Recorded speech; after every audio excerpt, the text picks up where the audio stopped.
제가 처음에 여러분들께 성경을 교독하다 보면은 여러분들이 읽을 때 좀 이렇게 다른 번역본이기 때문에 개역 개정과 개역 한글판이 충돌하기 때문에 다른 번역본이 이렇게 서로 약간 혼잡한 경우가 있었습니다. 저는 여러분들의 마음이 하나 되지 못한 거라고 생각했어요.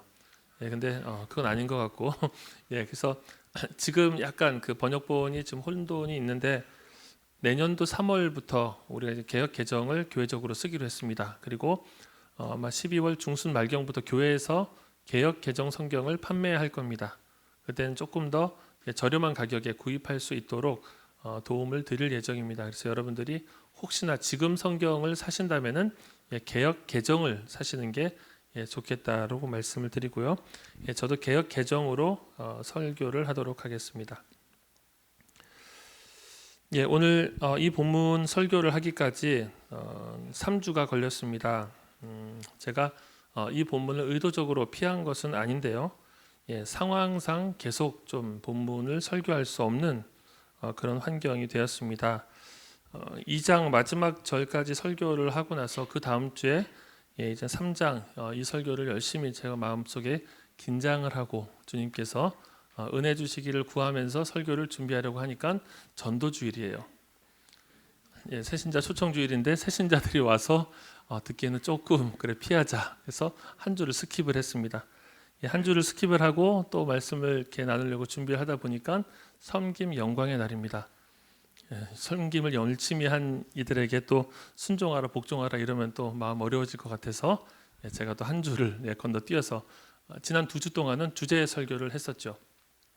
그래서 여러분들이 약간 이 맥락에 조금 그 맥락을 꾸준히 따라가는데 좀 어려움이 있겠다는 생각이 들어서 제가 말씀을 드렸고요.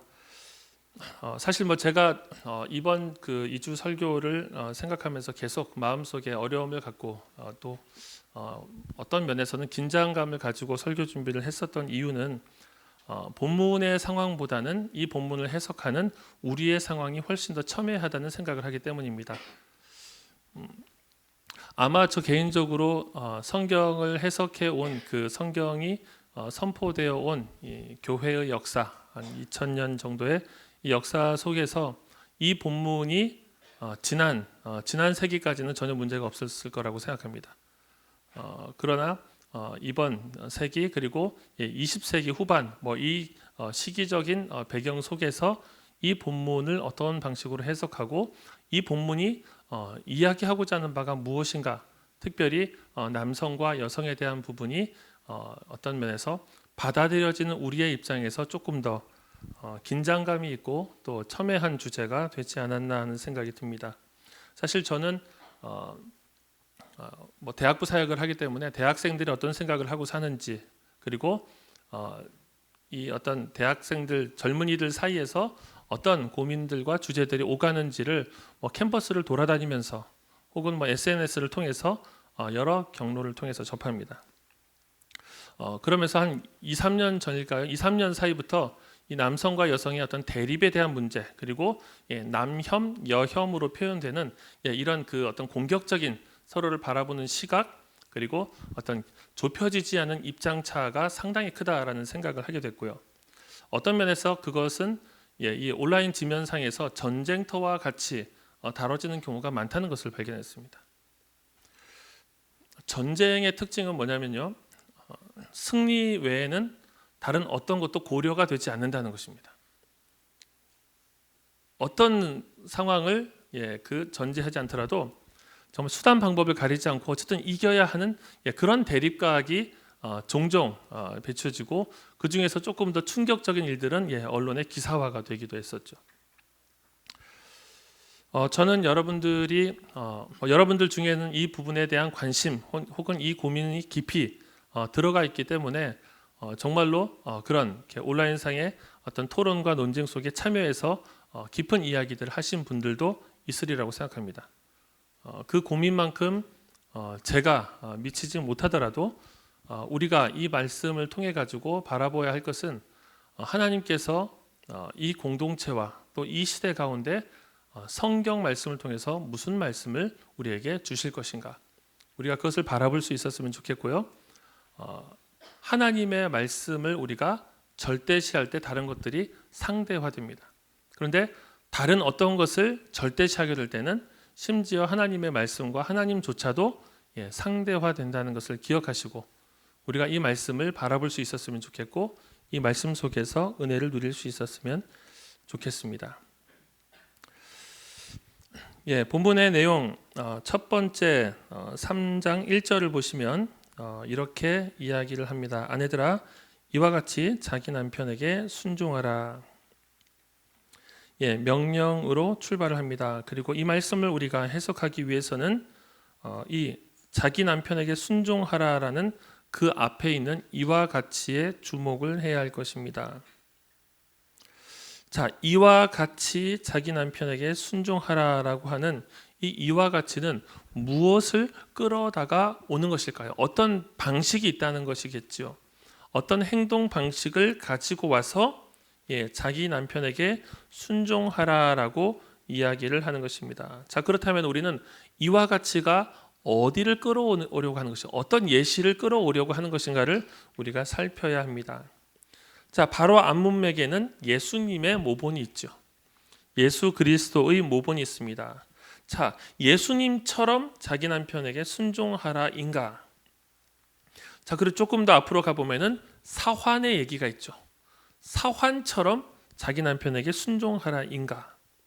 조금 더 우리가 앞으로 가보면은 2장 13절에서 17절 사이에는 왕과 총독 아래에 있는 백성의 예시가 있죠. 자, 왕과 총독 아래에 있는 백성처럼 이와 같이 순종하라인가? 자, 우리가 이 질문을 던져보면서 무엇을 모본 삼아서 순종하라고 하는가라는 질문을 먼저 던져봐야 할 것입니다. 자, 우리가 제가 이게 너무 오래된 얘기지만 2장 11절부터 17절을 설교하면서 이 스트레티지 전략이다라고 하는 그 제목을 가지고 한번 이야기를 나눴습니다. 그리고 그 전에는 2장 9절을 가지고 한 줄을 아예 떼어서 설교를 했죠. 자, 이와 같이가 이야기하는 이와 같이가 인용해서 끌어오고자 하는 가장 중요한 것은 공식입니다. 공식, 전략입니다. 자, 이와 같이를 가지고 이야기할 만한 것이 무엇인가? 그것은 2장 9절에 있는 가장 큰 전제. 가장 큰 전제는 무엇입니까? 너희가 택하신 족속이고 왕 같은 제사장이고 거룩한 나라고 소유가 된 백성인데 이러한 정체성을 갖게 된 이유는 너희를 어두운 데서 불러내어 그의 기이한 빛에 들어가게 하신 이의 아름다운 덕을 선포하게 하려 하심이라. 선포에다가 제가 한번 초점을 맞춰서 이야기를 나눴었죠. 선포하는 자. 자, 그리고 나서 11절과 12절에서 어떤 배경이 있습니까? 너희들의 육체의 정욕을 제어하라. 왜냐? 12절 이것은 상황적인 그 어떤 이 상황입니다. 이 베드로의 그 편지의 수신자들이 놓여 있는 상황인데요. 너희가 이방인 중에서 행실을 선하게 가져 너희를 악행한다고 비방하는 자들로 하여금 너희 선한 일을 보고 오시는 날에 영광을 돌리게 하려 합니다. 자, 초대 교회가 비난에 노출되어 있었죠. 근거 없는 중상모략에 노출되어 있었습니다. 많은 사람들이 음해했어요. 자, 이 음해하는 여러 비난들에 대해서 성도들은 어떻게 선포할 것인가? 선포자로 부름받아서 우리는 하나님의 이 기이한 덕 아름다운 빛을 선포하는 자들인데 어떻게 선포할 것인가? 베드로는 삶으로 말하라는 것입니다. 삶으로 논증하라라는 것이죠. 자, 그래서 너희들이 막 비난을 받고 있는 이 상황 속에서도 복음은 선포될 수 있다. 복음은 증거될 수 있다. 너희들은 말할 수 있다. 어떻게 말을 하냐? 삶으로 말을 하는 것이죠. 자, 그래서 세 가지 예시를 베드로가 드는 것입니다. 첫 번째 예시는 무엇입니까? 왕과 총독 아래의 백성들. 왕과 총독의 통치 아래에 놓여 있는 백성들. 그리고 두 번째, 주인 아래에 있는 사환들, 종들이죠. 세 번째가 마지막입니다. 남편 아래에 놓여 있는 아내들입니다. 자, 2장 9절에서 뭐라고 얘기했습니까? 우리가 어떤 존재이냐? 이러한 존재들이다. 이것이 뭐냐면요. 총독 아래 놓여 있는 백성일지라도 주인 아래 놓여 있는 사환일지라도 남편 아래 놓여 있는 아내일지라도 사실은 모든 사람들의 존재의 정체성은 신자요 그리스도인의 정체성은 2장 9절로 이미 종결된 거예요. 2장 9절이 도장을 꽝 찍어 놓은 것입니다. 우리는 이런 존재다. 자, 여러분, 그리고 나서 지금 이 세 가지 예시, 이와 같이라고 이야기해서 설명할 수 있는 이 세 가지 예시는 무엇을 얘기합니까? 이것은 상대적인 상하 관계. 그리고 또 한 가지, 상대적이며 불합리한 상하 관계를 이야기하고 있다는 거예요. 자, 그래서 저는 일부러 아래라는 표현을 썼습니다. 왕과 총독 아래의 백성들, 주인 아래의 종들, 남편 아래의 아내들. 그래서 이 상하 구조처럼 여겨지는 이 현실 속에서 살아가는 그리스도적 해결 방법이 무엇인가? 그것을 지금 본문이 이야기하고 있다는 것이죠. 자, 기능적인 구분은 있을 수 있습니다. 그러나 존재적인 구분은 불가합니다. 이것이 사실은 성경 전체의 가르침이죠. 우리가 이 본문의 이 부분에 대한 이야기들을 해석하기 전에 이 해석과 더불어서 이 본문들은 다 절대적입니다. 왕과 백성들의 관계, 주인과 사환의 관계도, 남편과 아내들의 관계도 사실은 이 본문 하나님의 말씀으로서의 절대성을 갖고 있어요. 그런데 이 말씀을 넘어선 성경 전체의 명제가 무엇이냐는 것입니다. 우리가 본문을 해석할 때 두 가지를 가지고 해석을 해야 됩니다. 한 가지는 성경 본문이 말하는, 그야말로 본문이 말하는 구절입니다. 본문이 말하는 내용과 더불어서 성경 전체가 말하는 내용이 상호 교차가 되어야 합니다. 자, 그래서 여러분, 본문을 여러분 읽다 보면은 구원이 마치 우리의 행실에 달린 것처럼 이야기하는 본문들이 있습니다. 2장 1절과 2절을 보시면은 그런 내용이죠. 갓난 아기들 같이 순전하고 신령한 젖을 사모하라. 이는 그로 말미암아 너희로 구원에 이르도록 자라게 하려 함이라. 우리의 행동과 우리의 노력에 구원이 달려 있는 것처럼 그렇게 본문이 설명을 하는 것 같아요. 그런데 이 본문을 통해서 우리는 우리의 행실과 우리의 삶의 방식을 통해서 구원에 이른다라고 이 본문 속에서 명제를 종결지어버리면 안 된다는 거예요. 성경은 무엇을 이야기합니까? 구원이 하나님께서 은혜로 우리에게 주신 선물이고 성령께서 우리를 통해서 끝까지 이루어 가고자 하는 하나님의 의지이며 이 부분들이 상호 교차가 되어야 된다는 거예요. 자, 그래서 성경 전체의 해석과 이 본문의 해석이 우리 안에서 어떻게 조화를 이루는가 하는 것을 살펴봐야 한다는 것입니다. 자, 그래서 저는 2장 9절을 이야기했습니다. 2장 9절에서 성도를 어떻게 규정하고 있는가? 사실 제가 처음에 얘기했던 왕과 총독, 주인과 종들, 그리고 남편과 아내들, 이 모든 구분들을 넘어선 성경의 존재에 대한 구별은 없다입니다. 갈라디아서 3장 28절의 말씀이 이 전체의 이야기를 하고 있지요. 제가 한번 읽겠습니다. 너희는 유대인이나 헬라인이나 종이나 자유인이나 남자나 여자나 다 그리스도 예수 안에서 하나이니라. 유대와 헬라의 구분이 없어졌다. 그리고 종과 자유인의 구별이 없어졌다. 남자와 여자의 이 차별과 지위의 모든 부분들에 이 고하의 문제가 없어졌다라는 것을 이야기하는 본문이죠. 하나다. 그 하나다라는 맥락 속에서 베드로전서 2장 9절이 지금 흘러나오고 있는 거죠. 성도는 어떤 존재인가라는 것입니다. 자, 그렇다면은 저는 의도적으로 남편 아래 놓인 아내들이라고 얘기를 했고 베드로는 남편 아래 놓여 있는 아내를 전제하면서 복종하라라고 이야기를 합니다.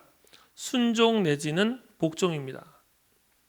순종해야 하는, 복종해야 되는 현 상태는 무엇입니까? 그것은 그 자체로 절대적인 것이 아니라 나름의 시대적인 한계를 내포하고 있는 어떤 경우에는 부당하다고 여겨지기까지 하는 그러한 상태. 그것이 무엇입니까? 조금 더 표면적으로 나타난 것이 종과 주인의 관계죠. 어떻게 복종하라고 합니까? 까다로운 주인에게까지. 까다로운, 제가 얘기했죠, 가혹한 주인에게까지. 가혹한 주인에게까지 복종하고 따르라라는 것입니다. 자, 그래서 이 본문 속에서의 초점은 그것입니다. 부당하다고까지 여겨질 수 있는 이 현 상태를 성경과 베드로는 어떻게 대하라고 요청하는가? 그리스도인으로 선택받은 나그네의 삶에서 우리가 겪고 있는 구조적인 한계와 상황적인 문제들을 어떤 방식으로 대응해 나갈 것인가 하는 것입니다.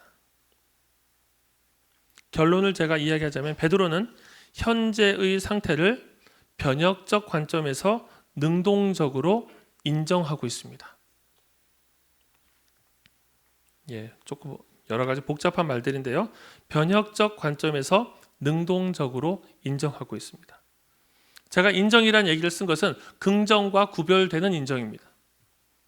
베드로는 현 상태를 문제가 없는 긍정적인 상황이라고 받아들이지 않습니다. 오히려 이 상황이 불합리할 수 있음을 충분하게 인정하고 있습니다.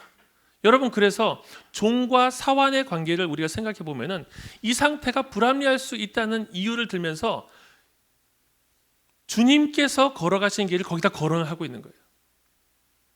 이젠 조금 더 전선이 명확해집니다. 주님께서 십자가상에 그들의 사형 언도를 받으시고 판결을 받으시고 십자가상에 못 박히신 이 모든 부분들은 그 자체로 정당했는가? 불의한 구조에 그리스도께서 순종하셨던 것이죠. 자, 그래서 이 본문 속에 전체의 분위기 속에 내포되어 있는 이 상황에 대한 이해는 그렇다라는 것입니다. 자, 그 안에서 이 그리스도인들은 어떤 방식으로 살아야 할 것인가? 누군가는 종이고 누군가는 백성이고 그것도 폭군 아래 놓여 있는 백성이고 누군가는 억압적인 구조 아래 놓여 있는 아내다라는 것이죠. 이 상황을 어떻게 헤쳐나갈 것인가? 그리스도인들은 이렇다라고 하는 수많은 음해성 루머와 중상모략이 계속해서 제국에 퍼져가고 있는 가운데 그리스도인은 어떻게 살아야 할 것인가? 자, 너희들은 하나다. 이젠 너희들은 주인 별로 의미 없다. 너희들은 이 부부관계 속에서의 어떤 이 현 상태 의미 없다. 모든 것을 전복적으로 혁명하라라고 이야기하지 않는다는 것입니다. 오늘 우리에게는 이것이 상식적이지만, 불합리한 것들을 뒤엎는 것이 상식적이지만, 그 당시에 그들이 처해 있는 환경 속에서는 이 환경들을 통과하는 그리스도인들이 어떤 자세를 보이는가가 복음의 메시지와 연결이 된다는 거예요. 복음을 가진 자들이 각자가 처해 있는 여러 환경과 정황 속에서 어떻게 살아갈 것인가? 자, 이 공통 전제하에서 아내들의 행동을 이야기합니다. 대다수의 사람들이, 많은 사람들이 믿지 않는 남편 속에서 믿는 아내로 살아가고 있었던 것 같습니다. 그리고 여성들이 많이 예수님을 받아들였다는 것이죠. 자, 그의 아내들에게 베드로가 이야기합니다. 남편에게 순종하라. 남편을 존중하고 따르라. 그 다음에 결과절 역시 이 방향을 가리킵니다. 이 구조 속에서 어떻게 우리가 선포자가 될 것인가를 가리킵니다. 그렇게 할 때 말이 아닌 너희들의 행실로 구원을 받게 될 것이다. 좀 더 구체적으로 그 행실은 2절에서 설명이 됐죠. 너희의 두려워하며 정결한 행실을 봄이라. 이 본문 속에서 두려워한다는 것은 무엇을 두려워하는 것입니까? 억압적인 남편, 폭력적인 남편을 두려워하는 것이 아니라 하나님을 두려워하기 때문에 이 가정 속에서 남편을 존중하는 그 행동을 본다는 것이죠. 자, 그래서 이 2장에서도 우리가 본 것처럼 그리스도인들이 두려워해야 할 대상은 사실은 왕도 아닙니다. 왕에게도 존중하라, 아너라는 표현이 쓰이죠. 그리스도인이 두려워해야 될 대상, 유일하게 하나님 한 분이시라는 거예요. 그래서 이 아내가 남편에게 줄 수 있는 메시지는 무엇입니까? 하나님을 두려워하면서 정결하게 아내로서의 역할을 감당하면서 살아가는 그것이 남편에게 메시지가 된다는 거예요. 남편의 마음을 녹이고 열게 하고 그들로 하여금 그리스도께 순복하게 만드는 그 메시지가 된다는 것이죠. 자, 이것이 그리스도인 아내가 비그리스도인 남편과 더불어 살아가면서 가져야 할 자세, 이것을 통해서 남편을 설복하고 남편이 하나님께로 돌아오게 할 수 있는 선포자가 될 수 있는 방법이다, 방식이다, 그 이야기를 하는 것이죠. 자, 그래서 베드로는 그 다음 절에서 남편을 감화시키는, 남편의 중심을 울리고 변화시키게 하는 그 미덕에 대해서 이야기를 하면서 이렇게 이야기를 하는 것이죠. 너희의 단장은, 3절 같이 한번 볼까요? 너희의 단장은 머리를 꾸미고 금을 차고 아름다운 옷을 입는 외모로 하지 말고 오직 마음에 숨은 사람을 온유하고 안정한 심령에 썩지 아니할 것으로 하라. 이는 하나님 앞에 값진 것이니라. 자, 여기서는 아내의 미덕을 이야기하고 있습니다. 미를 이야기하는 것이 아니라 미를 통해서 미가 지시하고 있는 가장 본질, 이 어떤 그 본질적인 아름다움을 이야기하는 것이죠. 자, 아내가 추구해야 할 본질적인 아름다움은 어디에 있다는 것입니까? 외양을 많이 치장하는 것에 있는 것이 아니라 숨어 있는 내면의 인격. 자, 이 숨겨진 속사람의 그 중심에 있는 숨겨진 속사람을 통해서 온유함과 안정한 심령으로 하라고 이야기를 하는 거예요. 이것이 그리스도인으로서 남편을 설득하는 아내의 아름다움, 아내의 가치라는 거예요. 자, 이렇게 온유함과 안정한 심령의 남편과의 관계에서 복종하는 외양으로 드러나 그를 하나님 앞에 굴복하게 만든다는 것입니다. 이것이 종과 주인의 관계에서도 마찬가지, 그리고 총독과 왕 아래 놓이는 백성에게도 마찬가지, 그 원리가 지금 부부 관계 속에서 적용되고 있는 것이죠. 그 다음에 5절에 보시면은 베드로가 예시를 듭니다. 전에 하나님께 소망을 두었던 거룩한 여인들의 예시를 듭니다. 구약에 나타나 있는 사람들이죠. 자, 그 예시를 들면서 6절에 보시면은 사라라고 하는 사람을 표현합니다. 대표 선수는 사라다. 사라를 예시로 든 여러 가지 이유가 있습니다. 자, 자기 남편에게 순종함으로 자기를 단장한 여인으로의 사라. 지금 이 아내들에게 순종의 모본을 이야기하면서, 이 명령을 얘기하면서 순종의 모본으로 지금 거론하고 있는 사라. 여러분, 이 사라를, 이 이야기를 들을 때 여러분 좀 의아하지 않습니까? 우리가 바로 직전 학기에 아브라함 스토리를 다뤘잖아요. 아브라함 스토리를 다루면서 사라는 언제 아브라함에게 복종했습니까? 자, 사라가 복종한 예시를 6절에 보시면은 사라가 아브라함을 주라칭하여 순종한 것 같이라고 했습니다. 그리고 뒤로 조금 더 넘어가면 너희는 선을 행하고 아무 두려운 일에도 놀라지 아니하면 그의 딸이 된 것이다. 사라의 예시는 아브라함을 주라칭하여 순종한 것, 아무 선을 행하는 것, 아무 두려운 일에도 놀라지 아니하는 것, 이런 것들이 사라의 예시겠죠. 자, 여러분, 사라가 등장하는 창세기의 본문들을 살펴보면요, 많은 그 주석학자들은 이게 어떤 정황을 얘기하는 것일까 했을 때 창세기 18장 12절을 듭니다. 거기에서 사라가 아브라함을 주라고 이야기했던 이 이야기가 잠깐 등장을 해요.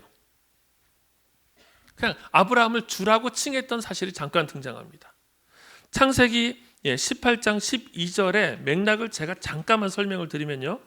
창세기 18장에서는 하나님께서 인간의 모습으로 찾아오십니다. 인간의 모습으로 찾아오셔서 아브라함과 사라에게 이야기를 합니다. 내가 반드시 너에게로 돌아올 테니 내년에 돌아오는데 너에게 아들이 있을 것이다. 자, 이삭에 대한 예언이죠. 아들이 있을 것이다 라고 이야기를 하니까 11절에 보시면 아브라함과 사라는 나이가 많아 늙었고 사라는 여성의 생리가 끊어졌는지라. 12절 사라가 속으로 웃고 이르되 내가 노쇠하였고 내 주인도 늙었으니 내게 무슨 즐거움이 있으리요. 13절 여호와께서 아브라함에게 이르시되 사라가 왜 웃으며 이르기를 내가 늙었거늘 어떻게 아들을 낳으리요 하느냐.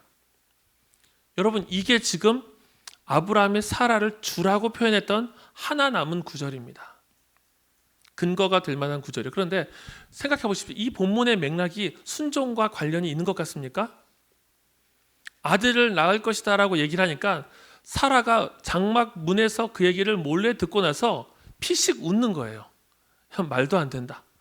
야, 나도 지금 늙었고 생리도 끊어졌고 내 주 아브라함도 이미 늙었는데 무슨 아들이 우리에게 있을 수가 있냐. 피식 웃고 있는 거예요. 기대가 되지 않는 상황에 대한 이 사라의 반응이 피식 웃고 있어요. 그러니까 15절에서 사라가 하나님께서 너 왜 웃냐? 사라가 왜 웃냐 얘기했더니 사라가 제가 웃지 않았습니다. 그러니까 하나님께서 아니라 내가 웃었느니라라고 직접 하나님께서 확인사살까지 하셔요. 왜 이 얘기를 갖고 너 웃냐? 이렇게 물어보시는 거예요. 이 본문을 사라의 순종의 예시로 생각하기에는 그러니까 주라는 말은 썼지만 순종하는 그런 어떤 그 맥락은 아닌 것 같아요. 그리고 나서 사라가 등장하는 또 다른 본문들을 보면은 사라가 주연급으로 등장하는 본문이 16장과 21장입니다. 16장과 21장은 제가 간략하게만 설명드리면 자녀에 대한 갈등입니다. 16장에서는 내가 아이를 낳을 수 없으니까 하갈을 첩으로 들여서 아이를 낳게 하라. 그리고 하갈을 첩으로 들여서 아이를 낳고 하갈이 임신하자 사라를 멸시하죠. 그러자 사라가 또다시 얘기합니다. 저 여자를 쫓아내버려라. 아브라함은 시키는 대로 합니다. 21장에서도 이삭을 낳았습니다. 이삭을 낳고 너무 기뻤어요. 그런데 이스마엘이 어린 이삭을 회롱하는 어떤 놀리는 그런 장면이 사라에게 포착이 됩니다. 그러자 사라가 아브라함에 얘기합니다. 저 어머니와 아들을 내보내십시오. 아브라함이 내보냅니다. 여러분, 누가 순종했습니까? 누가 말을 하고 누가 순종을 했습니까? 물론 사라가 아브라함을 주라고 호칭했을 수는 있겠죠. 그런데 본문 속에서는 누가 순종하고 있습니까? 그게 의아한 거예요. 사라는 어떤 순종과 어떤 불합리한 환경 속에서도 어떻게 순종을 했다는 것이 본문에 나올까 찾기가 어려운 겁니다. 마을장들이랑 그 RBS를 하면서 마을장들이 찾아냈어요. 창세기 12장이 그런 게 아닐까 제안을 하더라고요. 제가 살펴봤어요. 창세기 12장은 어떤 본문입니까? 자, 여러분들 같이 나눴던 그 이야기 기억나시죠? 바로의 궁에 아브라함과 사라가 가서 아브라함이 죽게 생겼으니까 사라한테 부탁을 하는 거죠. 원컨대 너는 나의 아내가 아니라 누이라고 해달라. 그래야지 내가 죽지 않을 수 있다. 그래서 사라는 바로의 궁에서 바로의 이젠 후궁 첩이 되고 이 아브라함은 이제 생명을 부지하게 되는 상황. 이 상황이 20장에도 또 등장을 합니다. 두 번이 등장을 해요. 이 두 번 등장하는 상황 다 무엇과 연관이 있습니까? 아브라함이 죽음을 당하게 된 상황, 절대적인 공포의 상황, 이 두려움의 상황 속에서 아브라함이 사라에게 불편하고 어렵고 고통스러운 부탁을 하는 거죠. 우리 둘이 다 살기 위해서는 너가 나를 누이라고 칭해다. 우리 서로가 누이인 것으로 하자. 저는 이 사라가 이 일에 대해서 이 본문 12장과 20장에서는 사라가 말을 하지 않습니다. 사라의 말이 등장하지 않아. 어떻게 당신 이럴 수 있습니까? 라든지 다 끝나고 나서 한 번만 더 이랬다가 봐라. 이런 식의 얘기가 하나도 없어요. 그런데 말하지 않으므로 사라가 이 불합리한 환경 속에서의 요청에 대해서 순응하고 있음을 보여주는 거죠. 조금 더 엄밀하게 얘기하면은 아브라함을 존중하고 있는 것이죠. 아브라함과 사라의 관계의 맥락만 보신다면은 제가 아까 얘기했던 16장과 20장을 보시면은 사라도 아브라함에게 수평적으로 이야기를 할 수 있는 관계인 것 같아요. 쫓아내십시오 하면은 아브라함이 시키는 대로 합니다. 하갈을 통해서 자녀를 낳으십시오 하면 아브라함이 또 이야기하는 대로 합니다. 예, 그런 어떤 불합리한 억압 구조가 자리 잡지 않은 상태 속에서 사라가 아브라함의 이야기를 따라주고 존중했던 이 12장과 20장이 지금 이 본문에서 이야기하는 예시에 훨씬 더 가깝지 않은가 하는 것을 우리가 생각하는 것이죠. 자, 그래서 이렇게 두려운 일에도 놀라지 않는 그 어떤 안정, 그리고 그 상황 속에서 아브라함의 다급한 요청에 순종했던 이 모습이 사라가 지닌 덕목을 설명해 주는 것이죠. 그렇게 해서 사라는 언약의 어머니가 되었습니다. 자기 자신이 남편과 깨어지는 위험을 감내하면서 남편을 살리고자 했던 이 모든 상황에 대한 순응이 언약의 어머니로 사라를 이끌어냈던 것이죠. 자, 그래서 아브라함에 대해서 우리는 이렇게 얘기할 수 있습니다. 아브라함만이 믿음의 조상이 아니라 아브라함과 사라가 믿음의 조상이다. 아브라함 없이 사라가 없으며 사라가 없이 아브라함이 없다. 자, 이 얘기는 조금 더 뒤로 가면은 7절에서 이례적으로 남편에 대해서 권면하는 내용 속에서도 확인이 됩니다. 주인에 대해서 이야기하지 않고 종에 대해서만 얘기했던 전문맥을 생각하면 조금 이례적이죠. 아내에 대해서 이야기하면서 남편, 이 서신을 받을 만한 믿는 남편에 대해서 부부관계에 대한 예시를 들고 있습니다. 이 부부관계 속에서 남편에게 무엇이라고 권면합니까? 남편들에게 자신들의 부부관계에 대해서 새로운 질서에 대해서 알고 배운 대로 아내와 함께 동거하라. 자, 이것이 뭡니까? 지식을 따라 너희 아내와 동거하라. 너희들이 알고 있는 바른 성경의 지혜와 지식을 따라서 아내와 함께 동거하라. 그리고 그 아내를 귀히 여기라라고 이야기합니다. 아내를 귀하게 여기라. 아내를 귀히 여겨야 하는 두 가지 이유가 있습니다. 첫 번째, 연약한 그릇으로 알고, 그를 더 연약한 그릇으로 알고 귀히 여기라. 두 번째, 생명의 은혜를 함께 이어받을 자로 알고 귀히 여기라. 자, 여기서 첫 번째, 연약한 그릇이다라고 하는 것은 물리적인 차이를 이야기합니다. 힘과 체력적인 면에서 남성과 여성은 차이가 있죠. 그 부분에서 여성의 연약함을 알고 그를 배려하고 귀하게 여기라, 존중하라는 것이죠. 문제는 두 번째입니다. 두 번째는 그럼에도 불구하고 모든 문화적이고 여러 이 불합리한 이런 여러 구조와 어떤 상하 관계와 여러 가지가 있더라도 아내는 어떤 존재냐? 생명의 유업을 함께 이어받을 자, 생명의 은혜를 함께 이어받을 자로 알아서 귀히 여기라고 얘기하는 것입니다. 이게 지금 아까 제가 말씀드렸던 사라 없이 아브라함 없고 아브라함 없이 사라 없다라고 하는 그 이야기입니다.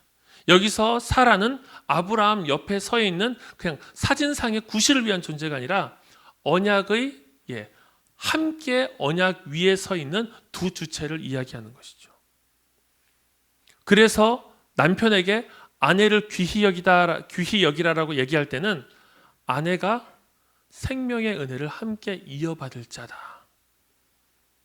여러분, 생명의 은혜를 함께 이어받는다는 것이 무엇입니까? 남편이 혼자서 대표로 받아가지고 그 은혜를 함께 나누는 자가 아니라 남편과 아내가 함께 하나님의 유업을 물려받는 그 위치에 서게 된다는 거예요. 조금 더 앞으로 가면 1장에서 이런 얘기를 하죠. 1장 3절 4절에서 4절 보시면은 썩지 않고 더럽지 않고 쇠하지 아니하는 유업을 잊게 하시나니 곧 너희를 위하여 하늘에 간직하신 것이라. 성도들은 유업을 이어받을 자, 하나님의 이 어떤 기업을 이어받을 상속자인데, 이 상속자는 남편 혼자 서 있는 것이 아니라 함께 아내와 같이 서 있는다는 거예요. 남편과 아내가 함께 유업을 물려받을 자다라고 이야기를 합니다. 그래서 남편이 아내를 귀히 여기지 않는 상태, 어떤 상태입니까? 너희 기도가 막히지 아니하게 하려 함이라. 기도가 막히는 상태가 된다. 여러분, 기도가 왜 막힙니까? 하나님과 우리 사이의 소통이 막히게 되는 이유는 무엇 때문입니까? 죄 때문이에요. 이것은 하나님이 인정하시지 않는 방식이다라는 거예요. 이것이 지금 아브라함에 대해서, 사라에 대해서 설명하면서 부부 관계에 대해서 지금 이야기하고 있는 본문이라는 것이죠. 자, 그래서 베드로는 3장 6절에서 너희가 사라와 같은 이러한 행동의 방식을 따라 살 때 그때 너희들은 그의 딸이 된 것이다.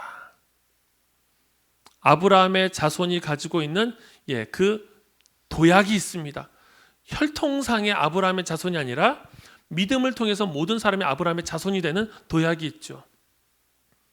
똑같습니다. 사라의 자손도 혈통상의 사라의 자손이 아니라 사라와 같은 하나님께 소망을 둔 거룩한 여인들의 삶을 너희들이 살아갈 때 너희들도 언약에 있어서 사라의 위치, 언약의 어머니, 열방의 어머니가 될 것이다. 여러분, 그래서 본문은 이 부부관계 속에서 억압적인 구조에 놓이는, 때로는 가혹한 남편, 때로는 폭력적인 남편, 여러 억울한 환경, 고통스러운 환경에 놓여 있는, 혹은 우상 숭배를 하지 않는다라고 또 핍박하는 남편, 이 상황 속에서 아내가 남편을 어떻게 설복하고 선포하는 자가 될 것인가를 이야기하는 것이에요. 그러면서 베드로는 사라의 딸이라라는 이야기를 하고 있는 것이죠. 하나님의 언약을 함께 물려받을 아브라함과 더불어서 함께 서 있는 아브라함과 사라, 아브라함의 후손 아들들과 더불어서 사라의 딸들이라고 하는 독특한 새로운 조어를 만들어내는 거예요. 여러분, 그래서 그 당시에 구조 속에 놓여있던, 그러나 그 안에서 끊임없이 하나님의 말씀과 하나님의 덕을 통해서 그 안에서 그리스도의 향기를 드러내고자 했던 이 모든 사람들이 사라의 딸들이다라고 얘기하는 거예요.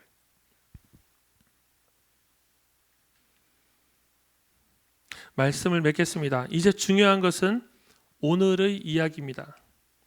백성과 총독의 구조, 그리고 주인과 종의 구조, 아내와 남편의 구조, 과거와 같은 이 모든 것들이 정당화되던 구조가 허물어져 가고 있습니다.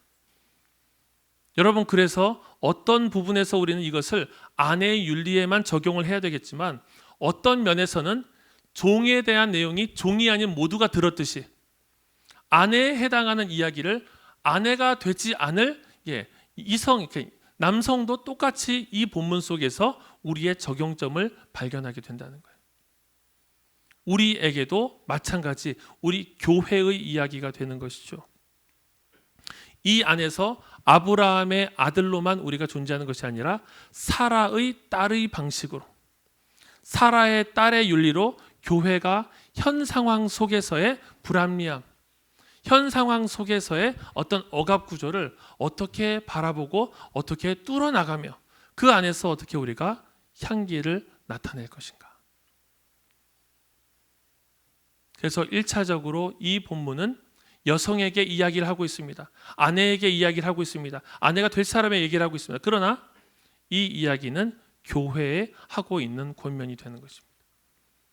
교회는 이 시대 가운데 어떤 방식으로 어디까지 낮아져서 그 안에서 그리스도의 향기를 드러내며, 아까 제가 말씀드렸죠. 변혁적인 방식으로, 그러나 능동적인 대처, 능동적인 인정. 이것이 우리의 가정 속에서, 훗날 여러분들이 이룰 가정 속에서, 또 여러분들이 살아갈 직장 속에서, 여러분들이 처할 여러 환경의 다양성 속에서 이 원칙이 적용될 수 있는 가능성을 엿보는 것입니다. 그래서 우리는 사라의 딸들의 길을 걷게 되는 것이죠. 지금 이후로 여러분들은 이 세상, 이 시대를 살아가면서 다양한 구조들을 경험하게 될 것입니다. 그 속에서 불합리와 또 고통을 마주하게 되고 고난을 겪게 될 일들이 있겠죠. 그때 우리가 바라보아야 할 것은 그리스도의 길입니다. 두 번째로 베드로가 제시하는 것은 사라의 길입니다. 이 말씀이 우리로 하여금 어느 곳에 가든지 그곳에서 뿌리를 내리고 복음의 열매를 맺게 하고 선포자가 되게 하는 하나님 차원의 하나님 편의 동기가 되기를 주님의 이름으로 축복합니다. 우리 같이 찬양하고 기도하도록 하겠습니다.